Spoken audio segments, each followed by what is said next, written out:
se répéter.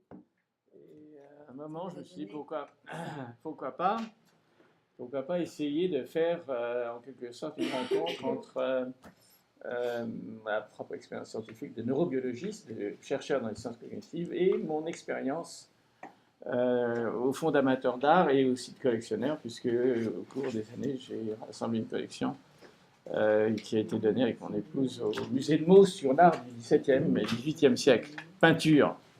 Donc ce livre est en quelque sorte un recueil de chapitres sur ce que je pense être une neuroscience de l'art, une rencontre entre l'art et le cerveau, et comment, en quelque sorte, faire bénéficier la propre expérience de l'art des connaissances qui se sont développées.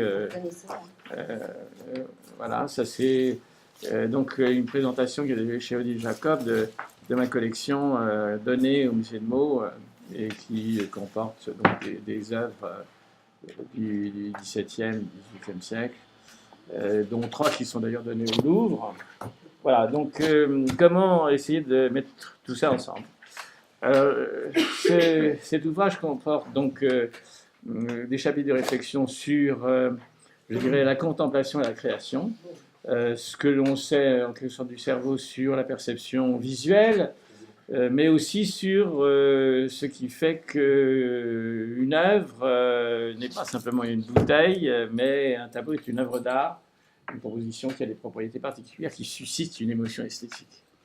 Donc, d'abord, en quelque sorte, notre héritage évolutif qui est notre cerveau, qui, dès le départ, a permis aux êtres humains de réaliser des œuvres d'art, témoin Lascaux, témoin Chauvet.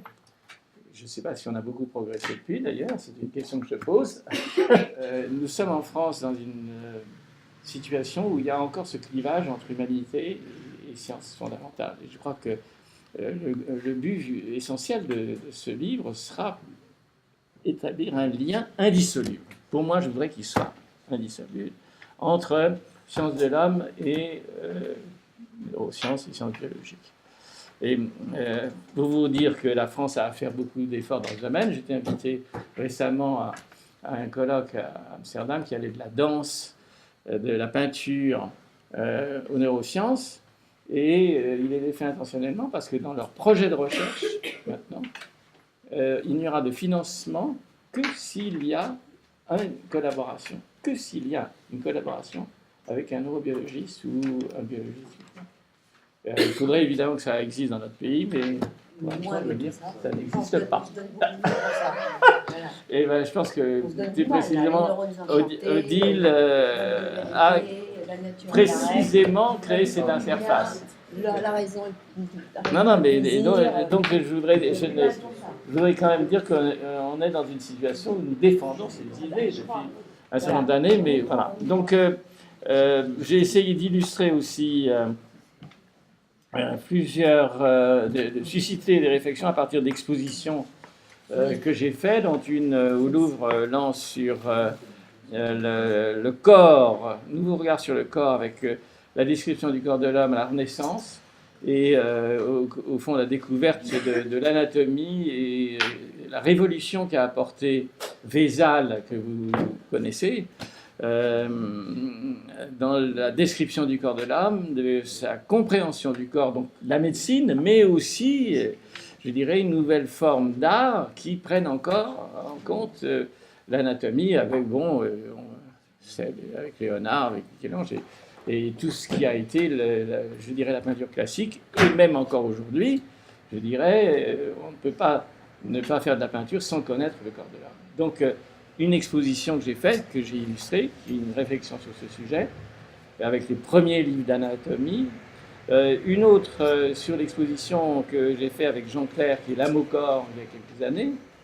Et donc j'ai été reçu à l'Académie des Beaux-Arts, non pas en tant que membre, mais comme conférencier, précisé, pour justement présenter cette exposition à l'époque où elle a eu lieu. Et dans ce contexte, évidemment, j'ai souligné avec Jean-Claire comment l'évolution de la neuroscience, de la connaissance de notre cerveau, a influencé la peinture. Comment, avec les premiers livres d'anatomie, dont je viens de mentionner les arts, puis ceux qui ont été produits au niveau du XVIIIe siècle, il y a eu une influence sur le dessin, sur la composition, etc. Comment ensuite la phrénologie et cette nouvelle conception qu'il y a des localisations cérébrales, des grandes fonctions avec Gall et Spurzheim, comment cette phrénologie a influencé entre autres la sculpture avec David d'Angers, avec Géricault et les portraits d'aliénés que vous connaissez, etc. Et ensuite, comment le darwinisme et l'évolution de la biologie dans le contexte de l'origine des espèces a pu influencer des artistes comme Odilon Redon, comme bien d'autres. Et donc, dans ce contexte, c'est essayer de montrer l'indissolubilité des liens entre la connaissance scientifique sur le cerveau et l'art. Dernière exposition, dernier parcours d'une exposition qui, pour moi, a été une des plus importantes. Ça a été la lumière au siècle des Lumières. Exposition que j'ai faite à Nancy et qui a conduit à imaginer un parcours qui, à l'époque, je dirais, était révolutionnaire et je crains malheureusement qu'il n'ait pas eu tout l'impact qu'il devait avoir. C'est pour ça que je suis heureux qu'on reprenne ce texte où j'essaye de montrer comment les idées de Newton, qui sont entrées en France essentiellement par Émilie du Châtelet, comme vous savez, et Voltaire, comment cette philosophie sur le continent, pas en Angleterre, parce que Newton n'a pas eu cette influence en Angleterre, mais l'a eu sur le continent. C'est donc un Brexit, si on peut dire, scientifique. Et les idées de Newton en Europe et en France en particulier ont eu une influence considérable sur les Lumières françaises, c'est la thèse que je défends, entre autres sur Diderot, avec la lettre sur les aveugles, qui a valu à Diderot d'ailleurs son emprisonnement à Vincennes, comme vous le savez, et aussi la réflexion sur l'éducation et entre l'éducation des aveugles, etc. Et aussi Bougainville, qui a traduit Newton, Buffon également, dans leur jeunesse, ont tous été inspirés par la philosophie physique et mathématique de Newton. Et bien, évidemment Bougainville qui est un élément essentiel, puisque avec son voyage dans le Pacifique, il a découvert d'autres sociétés, d'autres civilisations, et montré qu'on pouvait aussi vivre, avoir une vie bonne, disons, dans un contexte religieux totalement différent de celui des pays occidentaux.